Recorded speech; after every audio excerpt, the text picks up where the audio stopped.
আমাদের নবীজি এই কথা বলেছেন, হে সাদ, তোমার উপর আমার পিতামাতা কোরবান হোক। সাদ বিন আবি ওয়াক্কাস রাদিয়াল্লাহু আনহু বীরত্ব দেখে নবী সাল্লাল্লাহু আলাইহি ওয়াসাল্লাম বলেছেন, হে সাদ, তোমার জন্য আমার পিতামাতা কোরবান হোক। কিন্তু সবসময় আমরা দেখি, সবসময় দেখি সাহাবীরা বলেন, ইয়া রাসূলুল্লাহ, আপনার জন্য আমার পিতামাতা কোরবান। তালহা রাদিয়াল্লাহু আনহু ওই অবস্থাতে আল্লাহর নবীকে ঘাড়ে নিয়ে উহুদ পাহাড়ের উপরে উঠেছেন, একটা সেফ জোনে নিয়ে গেছেন। সাহাবীরা আস্তে আস্তে উপরে উঠেছেন। সবর দেখেন, ধৈর্য, কত ধৈর্য ধরতে পারে একটা মানুষ। তাকে শুধু 14-15টা গালি দেওয়া হয়েছে তাই নয়, তাকে প্রায় 15 বার হত্যাও করার চেষ্টা করা হয়েছে। সবর দেখেন, ইস্তেকামা, সবর। তিনি শুয়ে আছেন একটা যুদ্ধে, রেস্ট নিচ্ছেন, তাঁবুর কাছাকাছি একটা মুশরিক চলে আসছে। তখন তরবারিটা ঝুলানো ছিল গাছের উপর। ওই তরবারিটা নিয়েই সেই মুশরিক এটা খুলে আল্লাহ নবী সাল্লাল্লাহু আলাইহি ওয়াসাল্লামকে তাক করে ধরে বলছে। ওই সময় তিনি ঘুম থেকে উঠে গেছেন। তখন নবী সাল্লাল্লাহু আলাইহি ওয়াসাল্লাম বলেছে, এবার আপনাকে কে বাঁচাবে? ঘুম থেকে চোখ খুলে উঠেই বলছেন, আল্লাহ বাঁচান, আল্লাহ বাঁচান। বলার সাথে সাথেই হাত থেকে তরবারি পড়ে গেছে এই বেচারা। আল্লাহ নবী এবার তরবারি উঠায় ওকে ধরে বলছেন, তোমাকে এবার কে বাঁচাবে?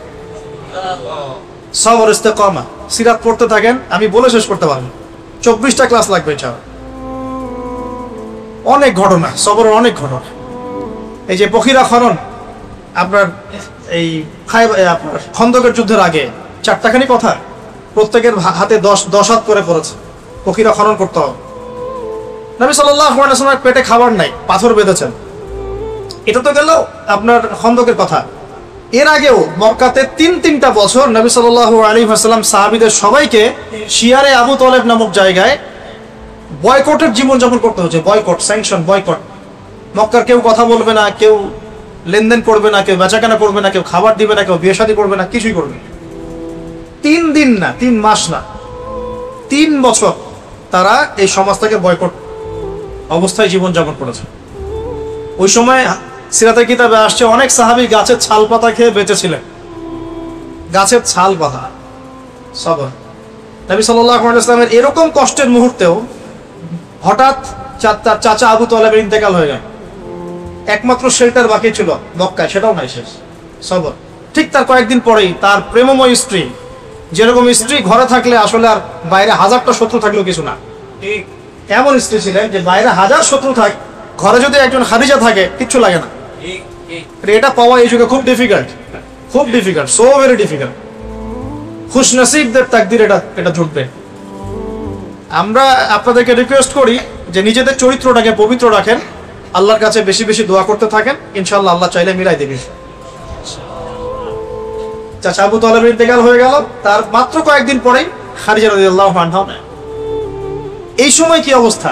মক্কার লোকজন গালি দিচ্ছে, হত্যার চেষ্টা করছে, বয়কট করছে, হ্যাঁ, শারীরিক নির্যাতন করছে, মানসিক নির্যাতন করছে, ইকোনমিক বয়কট করছে, সাহাবী থেকে তার সামনে অত্যাচার করছে। তিনি সবরের একটা মূর্ত প্রতীক ছিলেন। মদিনায় গিয়েও তো আমি বললাম, উহুদে, বদরে, খন্দকে, খায়বারে, হুদাইবিয়ায় কত সবর দিয়েই শেষ করা যাবে। এই যে চরম ধৈর্য, পরম ধৈর্য, এই জিনিসটা আমাদের নেতাদের মধ্যে থাকতে হবে, আমাদের মধ্যেও থাকতে হবে। অনুসারী নেতা সবার মধ্যে সবর থাকতে হবে। আল্লাহ পাক তৌফিক দান।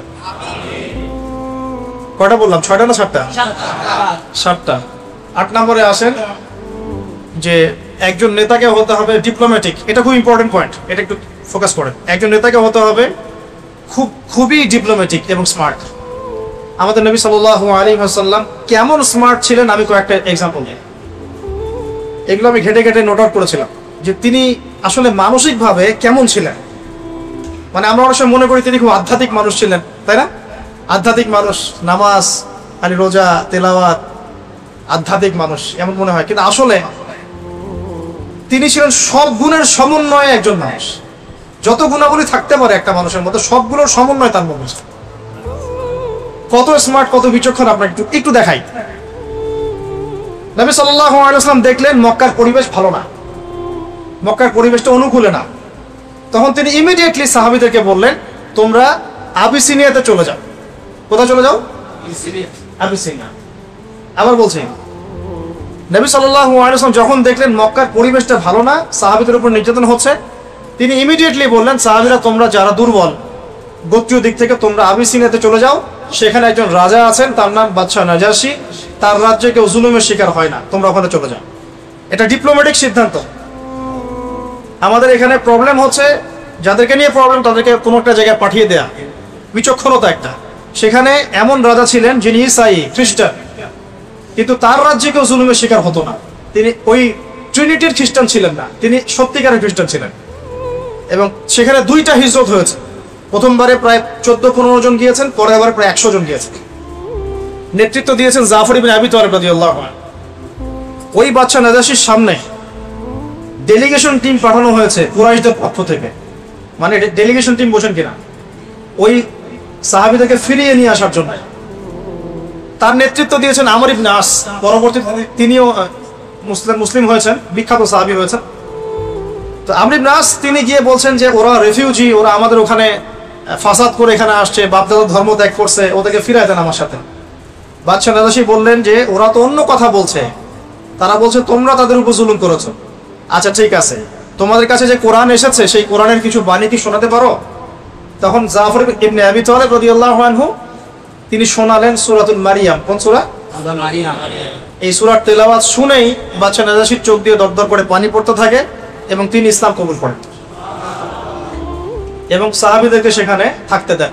এবং ওই জায়গাটা ইসলামের জন্য একটা উর্বর জমি হয়ে যায়। কত ডিপ্লোম্যাটিক সিদ্ধান্ত ছিল দেখুন। আর আমরা মনে করি যে বাংলাদেশেই ইসলাম কায়েম করতে হবে, আর কোনো জায়গায় নেই পৃথিবী। আমাদের চিন্তাটা কিন্তু এরকম, দেশে কবে দিন কায়েম হবে, হুকুমত কবে, খেলাফত কবে হবে। বাংলাদেশে খেলাফত হতেই হবে, আল্লাহর কোনো পরোয়া নাই। এই খেলাফত ভারতে হতে পারে, এই খেলাফত পাকিস্তানে হতে পারে, এই খেলাফত শ্রীলঙ্কায় হতে পারে, অস্ট্রেলিয়া হতে পারে, সিরিয়াতে হতে পারে, প্যালেস্টাইনে হতে পারে। আল্লাহ পাকের কোনো পরোয়া আছে বাংলাদেশেই হতে হবে? আমরা এত বেসবর হয়ে হতাশ হয়ে যাই কেন? পুরো জমিনই তো আল্লাহ।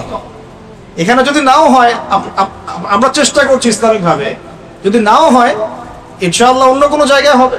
আল্লাহ নবী দেখছেন মক্কা অবস্থা ভালো না, তিনি